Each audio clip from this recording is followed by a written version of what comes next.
Today I'm going to teach you guys how to get incredible results from just your iPhone.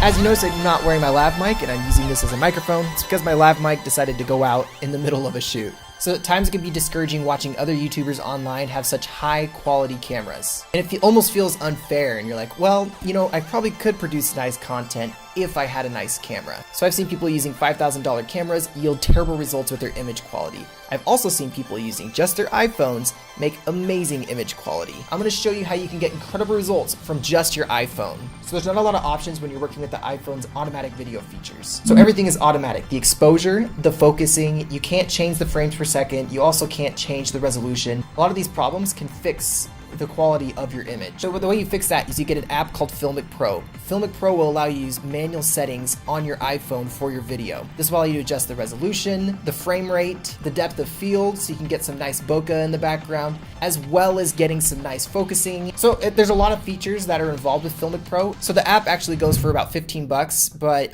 purchasing this alone will not completely fix all of your image quality. If you guys are interested in seeing how I use Filmic Pro or how you can use it to make your image quality look more professional, please leave a comment down below and let me know if you guys would like to see that. So the next thing is lighting. So I would say the first option, which is the paid option, you could just buy a ring light. So a ring light is a great option if you're on a budget. They're really nice because you don't really need to learn how to do lighting. They're really simple setup. So with the ring light, so there's just a big circle and you could take your iPhone and you could put it right in the middle of it. This is really nice because it'll cast a nice soft light right across your face, accentuating all of your nice features in your video. Just type in beauty channel or makeup channel.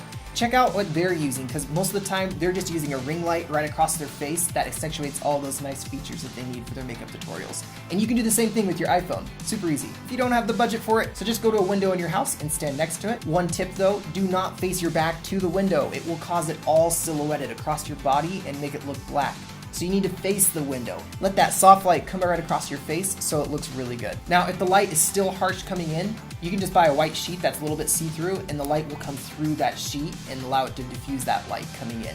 And that's what causes the soft light across the skin so it's not so harsh. So I'm gonna give you guys some tips if you're not shooting inside, but you're shooting outside. So there are 3 times when you can shoot. You can shoot in the morning, the midday, or the afternoon/evening. Now, my biggest tip for this is do not shoot during midday. This is the worst time that you could possibly shoot. What begins to happen is if you shoot in midday, the sun's gonna come straight down on top of your head and it's gonna cause raccoon eyes, basically shadows that come right under your eyes. It'll also make your skin look really harsh and blown out, so the image quality will not look good at all. I would recommend if you're gonna shoot during the best times of day or in the morning during golden hour or in the evening when the sun is going down. Both those times will allow a nice soft image across your camera and make you look super good. So your next tip is getting some sort of stabilization. Just go down to your local Walmart and purchase some sort of tripod. Like 13 bucks. This is just a small little tripod that you can mount your smartphone on.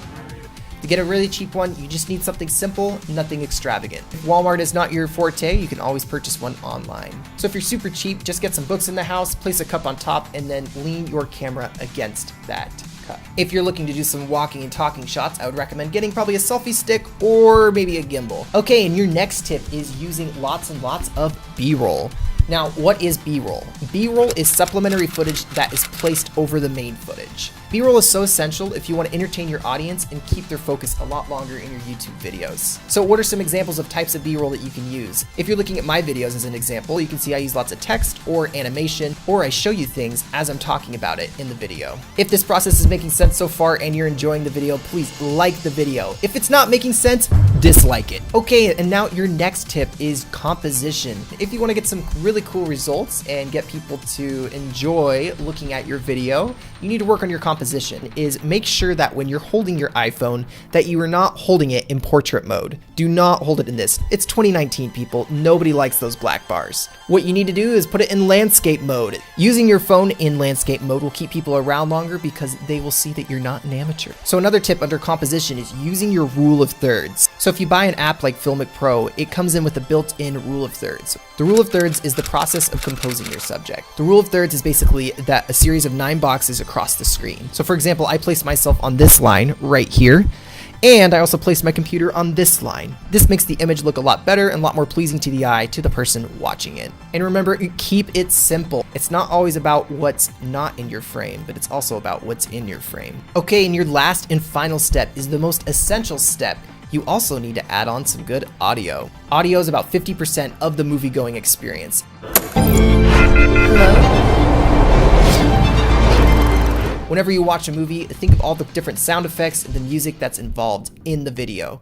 So there is options that you can use to make your audio sound a lot better. And the one way that you can do that is by purchasing a lapel mic, just by going online to Amazon and finding a nice lapel mic there. So tell me, which one do you like better? Do you like me talking in this room? How does this room sound? This sounds great! So one important thing, you guys, is be aware of what's happening around you, such as this busy street with all these cars going by. If you're inside, I'd recommend finding a closed room or something that isn't as echoey. Another thing to pay attention to when you're inside is probably lights that buzz or even a refrigerator that's going on. So that's one thing you need to be aware of, is your surroundings when it comes to audio. If there's any sort of noise, you're really going to regret it later in post. If you guys are looking for more content on how to grow your business online using YouTube, be sure to subscribe to the video, and I'll see you guys next time.